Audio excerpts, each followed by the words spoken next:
In level 1 of our kettlebell pullover series, we're really going to use this weight to magnify the intensity of the contraction of your core by resisting extension and avoiding putting the kettlebell down at any point in time as you extend overhead.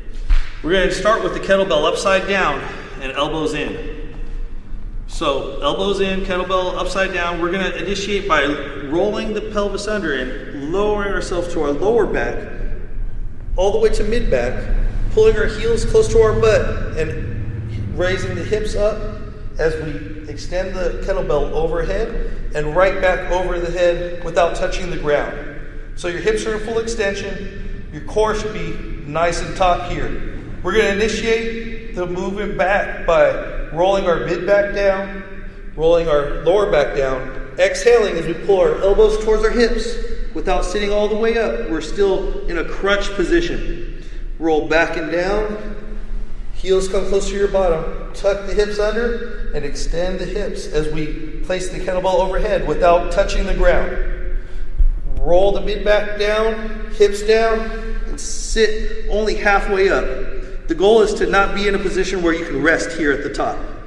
Now, guy's going to demonstrate a few reps, slow and steady. He's going to initiate by tucking his hips under, rolling lower back down, heels closer to butt, and raising the hips up. The kettlebell goes overhead without touching the ground. Now he's going to roll mid back down, lower back, and sit up only partial of the way. So he's only crunching. He's avoiding coming up into a rest position. He's still working in this position. Roll back down, slow and steady, heels come closer to the butt, and hips come up as he brings the kettlebell overhead without touching the ground. This should be really taut here. He's focusing on keeping the core engaged the whole time. Rolling the mid back down before the lower back and crunching up, slow, not sitting up all the way. And now sit back down, heels come in, round out, and kettlebell does not touch the ground.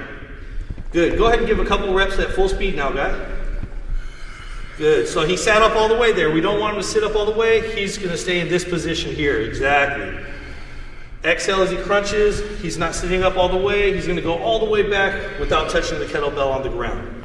Great job, guy. That's your kettlebell pullover to a crunch.